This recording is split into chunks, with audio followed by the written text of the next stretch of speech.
Hey everyone, welcome back. We love to go deep on the stuff that really matters. And today, we're diving into a book that's been making waves, The New Macho, a guide to remasculinity in a femme-dominant society. Ooh, yeah, this one's going to be interesting. Definitely. We're going to unpack the author's take on masculinity, societal shifts, all that good stuff. And trust me, he's got some strong opinions about what's going on with men today. Okay, so right out the bat, he starts with this personal story.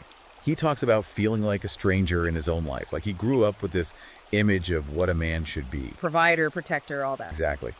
But then, as society starts changing around him, he starts feeling this disconnect. Like the rules of the game are changing, and nobody told him. Yeah, and he really lays out this feeling of emasculation that we hear so much about these days. He even goes as far as saying that feminism, while starting with good intentions of equality, has kind of gone off the rails. He sees it as demonizing men and masculinity now. And he doesn't just stop there.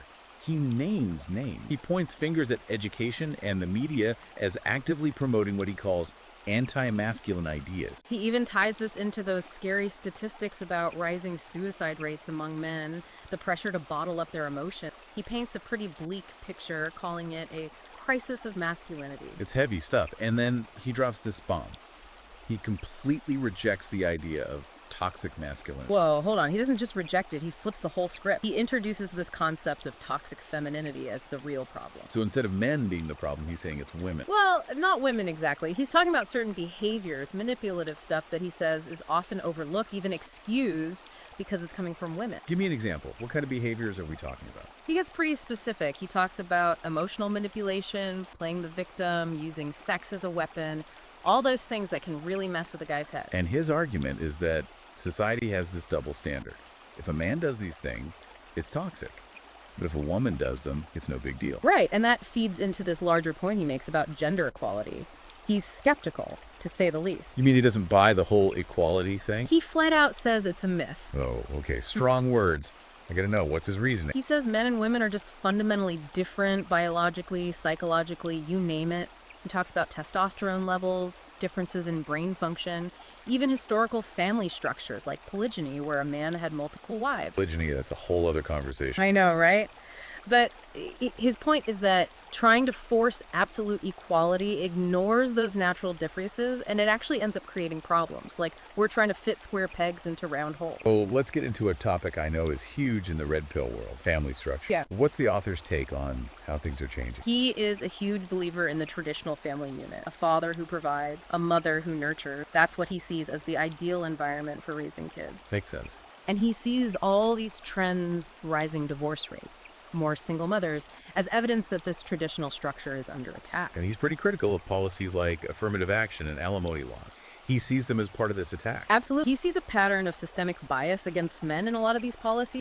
Like, society expects men to sacrifice more, but doesn't reward them equally. It's a pretty provocative argument. It definitely is. And speaking of provocative, this is where things get really interesting for anyone who's skeptical about marriage. He goes all in, calls it a raw deal for men in today's world. And he backs it up with personal stories, anecdotes about guys who've been burned financially and emotionally. He's basically saying that for many men, marriage is a trap. And it's not just he questions the whole pressure on men to get married in the first place. He challenges the whole marriage cure myth, even the idea of the biological clock for men. He actually suggests that men are better off staying single. Well, he phrases it as focusing on reclaiming their masculinity. It's like he's saying, figure yourself out first, then maybe think about marriage. That's a pretty bold statement. So if he's saying men shouldn't necessarily rush into marriage, what does he think they should be focusing on? He really emphasizes the importance of male friendships, strong support system. He says that for men, those bonds are just as important as romantic relationships. Interesting. I can see how that ties into what he was saying about men feeling like they can't express their emotions openly. Exactly. He sees male friendships as providing that safe space for vulnerability, for being yourself without judgment. So we've covered a lot here. Masculation, toxic femininity, the challenges to the traditional family, even his take on marriage. Where do we go from here? Welcome back, you guys. Last time we were talking about how this author really challenges the whole idea of gender equality. Yeah, and he doesn't just kind of question it. He flat out calls it a dangerous myth. Which is bold, but then he explains by saying, pushing for absolute equality ignores that men and women are different. Okay, sure, everybody's different, but how is he backing that up? Biology, He talks about testosterone, how our brains work differently. Even points to how families were structured throughout histories, like polygamy. Whoa, Yeah. polygamy. Like one dude with a bunch of wives. Exactly. He uses those examples to challenge our modern assumptions about family, the classic mom, dad, two kids setup. So is he saying like the nuclear family isn't the right way? Not necessarily. It's more like he's saying there have been other ways, successful ways, that acknowledge these differences between men and women. Trying to force everyone into the same mold, well, that might be where things go wrong. I get that.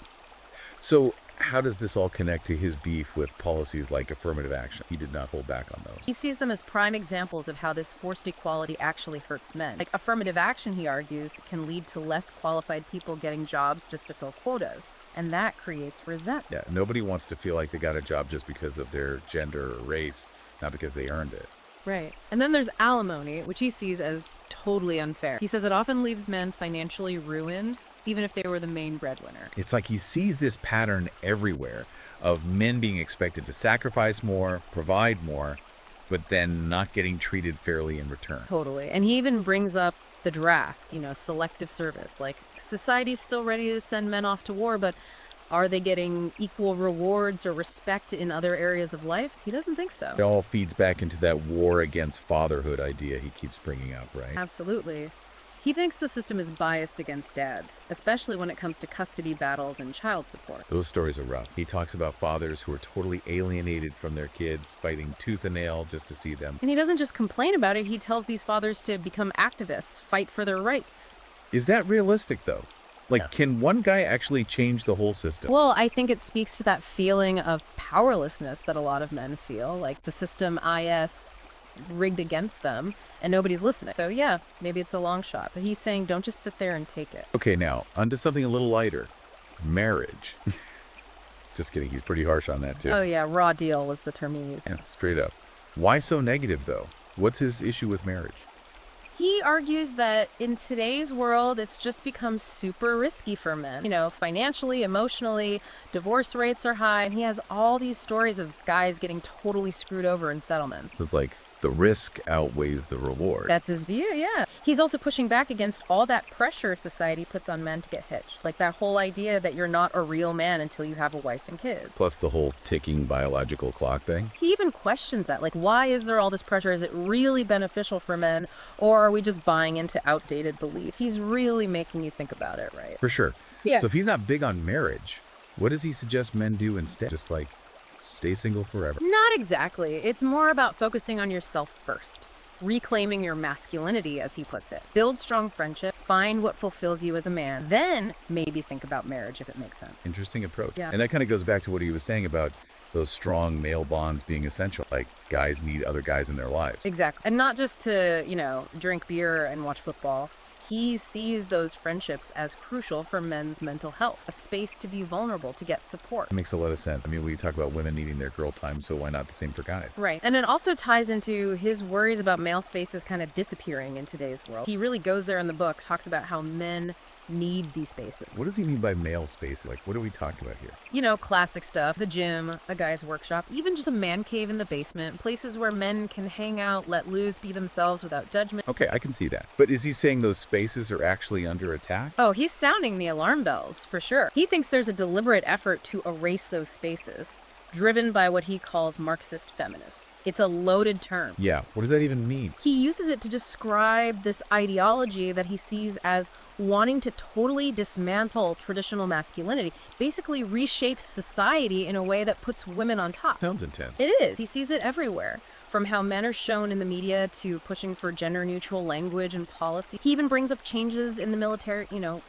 women in combat roles now. So he sees that as like the feminization of the military. Exactly. And he doesn't think it's a good thing. He worries that we're blurring the lines between genders too much and that it ultimately hurts everyone, men and women alike. And it's not just the military. He brings up art too, saying that male artists are getting pushed aside for women. It's like he sees this bias against men everywhere he looks. It can get pretty intense, but his point is that men are losing their footing in the world. And that has consequence. Like, if we don't value what men bring to the table, what happens to society? Big questions. So we've got this war on fatherhood, this attack on male spaces, even this Marxist feminism thing he keeps bringing up. It's a lot to take in. It is, but that's what makes these deep dives so interesting, right? We're exploring ideas that make us uncomfortable, that challenge our assumptions. All right, welcome back to the final part of our deep dive. We've been exploring this book, The New Macho, and things are about to get even more intense. Yeah, he really goes there in this last section, talking anti-natalism, the whole social media landscape, and his take on how masculinity has been shaped over centuries. Anti-natalism, that's like the belief that having kids is morally wrong, right? Seems kind of out there, but the author seems pretty concerned about it. He is. And you know how he's been talking about this war on fatherhood? Well, he sees antinatalism as part of that attack. It's like the ultimate rejection of that traditional role of being a dad, passing on your legacy and all that. So, like, it undermines the whole idea of men as creators and builders. Exactly. He even brings up biology, saying it goes against men's natural drive to procreate. It's like he's saying guys are being convinced to turn against their own nature. Wow, that's heavy stuff. But then he gets into social media, and that's something I think a lot of guys can relate to. Like, how is that whole online world messing with our masculinity? He doesn't hold back. He talks about addiction, how it can totally wreck your self-esteem, all those unrealistic expectations you see online. He even brings up incels, those guys who've just given up on relationships altogether. It's a dark side of the internet, for sure. And he connects it back to emasculation, right? Yeah. Like social media portraying men in this negative light, reinforcing stereotypes. Oh, yeah. It's like everything you see online is telling you that being a man is a bad thing. But he offers a solution, this idea of red pilling. Red pilling, I've heard that term thrown around, but what does it actually mean in this context? It's like waking up to the ways you're being manipulated. You start seeing the world differently, questioning the narratives you're being fed. He's saying, don't just passively be critical, take control of your own story. It's like taking the red pill in the Matrix, right? You see reality for what it is. Exactly. He's calling for a digital rebellion, basically. Reject the algorithms, ditch the trends, and figure out what it really means to be a man on your own terms. I dig it. But before we wrap things up, I want to touch on one more thing he brings up. He spends a good chunk of the book talking about the historical roots of all this. Like, this whole emasculation thing isn't new, right? Not at all. He traces it back to the Industrial Revolution, actually.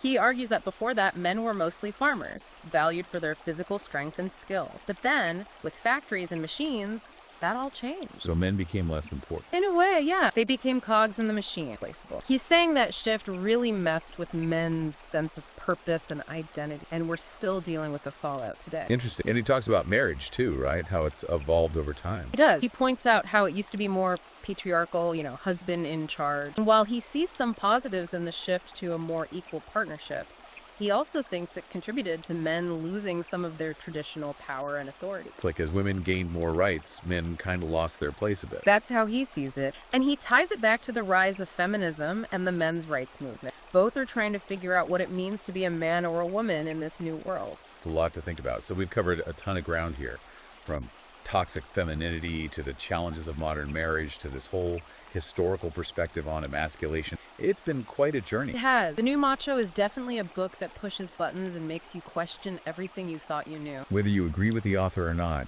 he's making some valid points about the pressures men face today. And he offers some interesting solutions too. Absolutely. And if you're interested in exploring these ideas further, you can grab a copy of The New Macho on Amazon Kindle and Google Play Books. It's a deep dive that might just change your perspective on the world. Great advice. And to everyone listening, keep questioning, keep learning, and keep the conversation going. We're all in this together, trying to navigate what it means to be a man in the 21st century.